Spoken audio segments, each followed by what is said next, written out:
ദൈവനാമം മഹത്വപ്പെടുമാറാകട്ടെ. വചനപ്രഭാതത്തിലേക്ക് സ്വാഗതം. അതിരാവിലെ തിരുസന്നിധി എന്ന ഈ ശുശ്രൂഷയിൽ എൻ്റെ സഹപ്രവർത്തകരായ ദേവദാസന്മാർ നിങ്ങളോട് സംസാരിക്കുന്നു.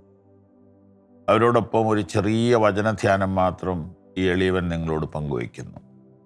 നിങ്ങളെല്ലാവരും നന്നായിട്ട് വചനം ശ്രദ്ധിക്കുന്നതിനാൽ ദൈവത്തെ സ്തുതിക്കുന്നു. പൗരുഷ സ്റ്റുഡിയോയിൽ ഇന്ന് രാവിലെ ഒരു അമ്മച്ചിയെ കണ്ടു.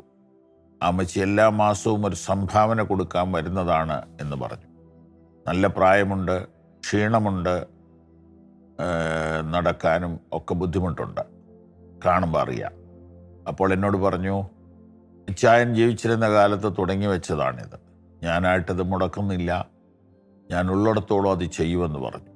മാസത്തിൽ ഒരു വിസിറ്റ് നല്ലതല്ലേ? ജീവിതം തീരുന്നതിന് മുമ്പ് മാസത്തിലൊരു വിസിറ്റ് പൗരുഷനിൽ വയ്ക്കുന്നത് നല്ലതല്ലേ? ദൈവം നിങ്ങളെ അനുഗ്രഹിക്കട്ടെ. നാവിൻ്റെ ശക്തി അഥവാ വാക്കിൻ്റെ ശക്തി. ഇന്നലെ രാവിലെ നമ്മൾ ധ്യാനിച്ചത് എൻ്റെ വായിലെ വാക്കുകളും എൻ്റെ ഹൃദയത്തിലെ ധ്യാനവും എൻ്റെ ദൈവത്തിന് പ്രസാദമായിരിക്കട്ടെ എന്നാണ്. അതിൻ്റെ തന്നെ ഒരു തുടർച്ചയാണ് ഈ ദൂത്. 34-ാം സങ്കീർത്തനത്തിൻ്റെ 12-ാമത്തെ വാക്യം. ജീവനെ ആഗ്രഹിക്കുകയും നന്മ കാണേണ്ടതിന് ദീർഘായുസ്സ് ഇച്ഛിക്കുകയും ചെയ്യുന്നവൻ ആര്? ദോഷം ചെയ്യാതെ നിന്റെ നാവിനെയും വ്യാജം പറയാതെ നിന്റെ അധരത്തെയും കാത്തുകൊള്ളുക. ശ്രദ്ധിക്കണേ, ജീവനെ ആഗ്രഹിക്കുക, അല്ലേ? ജീവനെ ആഗ്രഹിക്കാത്ത ആരുമില്ല. നന്മ കാണേണ്ടതിന് ദീർഘായുസ്സ് ഇച്ഛിക്കുക. അപ്പം 3 കാര്യം ഇതിനകത്ത് വന്നു. ആരോഗ്യം, അതാണ് ജീവൻ. നന്മ, അതാണ് സമ്പത്ത്. ദീർഘായുസ്, അതാണ് ദീർഘായുസ്. അപ്പോൾ ആരോഗ്യം, സമ്പത്ത്, ഇത് രണ്ടും അനുഭവിക്കണമെങ്കിൽ ആയുസ്, ഇത് 3 വേണം, അല്ലേ? നമ്മൾ കണ്ടിട്ടില്ലേ, ചിലർക്ക് സമ്പത്തുണ്ട്, ആയുസ്സില്ല. ചിലർക്ക് ആയുസ്സുണ്ട്, സമ്പത്തില്ല. ചിലർക്ക് ആയുസ്സും ഉണ്ട്, സമ്പത്തും ഉണ്ട്, ആരോഗ്യമില്ല. എന്ത് കഷ്ടല്ലേ! ഇത് 3 കൂടെ ഒത്തുകിട്ടിയവർ ഭാഗ്യവാൻ.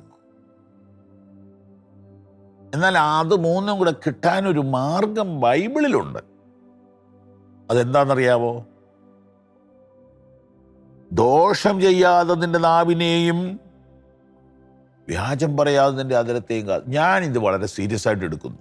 ഞാനിത് ഇതിനു മുമ്പ് 20 കൊല്ലം മുമ്പാണ് ഈ വാക്യം എനിക്ക് വെളിപ്പെട്ടത്. അതെൻ്റെ സഭയിലെ ഒരു പ്രായമുള്ള വിശ്വാസിയാണ് എന്നെ ചൂണ്ടിക്കാണിച്ചു തന്നത്. 20 കൊല്ലം മുമ്പാണേ. ആ വിശ്വാസി ഇന്ന് സ്വർഗത്തിലാണ്. അദ്ദേഹം നല്ലൊരു ഭക്തനാണ്, ബൈബിൾ നന്നായി വായിക്കുന്ന ആളാണ്. ഒരു ദിവസം എന്നോട് പറഞ്ഞ്, ഈ വചനം പാസ്റ്റർ ഒന്ന് ധ്യാനിച്ചേ, ഭയങ്കര വെരി പവർഫുൾ വേർഡ്. ഞാൻ ദൈവത്തെ സ്തുതിക്കുന്നു. ആ വാക്യം ഇങ്ങനെയാണ്: ജീവൻ, നന്മ, ദീർഘായുസ്. ഇത് കിട്ടണമെങ്കിൽ എന്ത് ചെയ്യണം? നാവിനെ സൂക്ഷിക്കണം. ദോഷം ചെയ്യാതെ നിന്റെ നാവിനെയും വ്യാജം പറയാതെ നിന്റെ അധരത്തെയും കാത്തുകൊള്ളുക. നാവ് കൊണ്ട് പാപം ചെയ്യാതിരിപ്പാൻ ഞാൻ എൻ്റെ വഴികളെ സൂക്ഷിക്കുമെന്നും ദുഷ്ടൻ എൻ്റെ മുൻപിലിരിക്കുമ്പോൾ എൻ്റെ വായ കടിഞ്ഞാണിട്ട് കാക്കുമെന്ന് ഞാൻ പറഞ്ഞു. നാവിനെ സൂക്ഷിക്കുക, വാക്കിനെ സൂക്ഷിക്കുക, സംസാരത്തെ സൂക്ഷിക്കുക. വർത്തമാനത്തിലെ തമാശകൾ പോലും ഗൗരവമുള്ളതായി കരുതുക. നിങ്ങളെക്കാൾ ശക്തിയുണ്ട് നിങ്ങളുടെ വാക്കിന്. നിങ്ങൾക്കൊരു വലിയ കോടാലിയെടുത്ത് വെട്ടിയാൽ ഒരു മരം പിളർക്കാം. എന്നാൽ ഒരു വാക്കുകൊണ്ട് ഒരു മനുഷ്യന്റെ ചങ്ക് പിളർക്കാം. സംശയമുണ്ടോ? ഒരു മനുഷ്യനെ വെട്ടിക്കൊല്ലാൻ പോയാൽ അവൻ തൂക്കുകയറ് മേടിക്കും. പക്ഷെ വാക്കുകൊണ്ട് കൊന്നാൽ ശിക്ഷയില്ല. എത്ര പേരെ കൊന്നുകഴിഞ്ഞു, കൊന്നുകൊണ്ടിരിക്കുന്നു. പലരുടെയും വാക്കുകൊണ്ട് പല പ്രാവശ്യം വെട്ടേറ്റ് മുറിവേറ്റവരാണ് നിങ്ങളോട് സംസാരിക്കുന്നത്. അതുകൊണ്ട് തന്നെ എൻ്റെ വാക്കുകൾ മറ്റൊരാൾക്ക് മുറിവുണ്ടാക്കരുത്, പകരം സൗഖ്യമുണ്ടാക്കണമെന്നാണ് എൻ്റെ അതിയായ പ്രാർത്ഥനയും ആഗ്രഹവും. ജീവനെ ആഗ്രഹിക്കുകയും നന്മ കാണേണ്ടതിന് ദീർഘായുസിക്കുകയും ചെയ്യുന്നവനാര്? ചോദിക്കുന്നു. ലോകം മുഴുവൻ മലയാളികൾ ഇത് കേൾക്കണം. ഈ മെസ്സേജ് നിങ്ങൾ ഒത്തിരി പേർക്ക് പങ്കുവയ്ക്കണം. ജീവൻ അഥവാ ആരോഗ്യം, നന്മ അഥവാ സമ്പത്ത്, ദീർഘായുസ്, ഇത് മൂന്നും വേണോ? അതല്ലേ വേണ്ടത്? അതിനല്ലേ ഡോക്ടറെ കാണുന്നത്? അതിനല്ലേ ബാങ്കിൽ പോണത്? അതിനല്ലേ നല്ല ഭക്ഷണം കഴിക്കുന്നത്? എന്നാൽ അതിനുള്ള ഏറ്റവും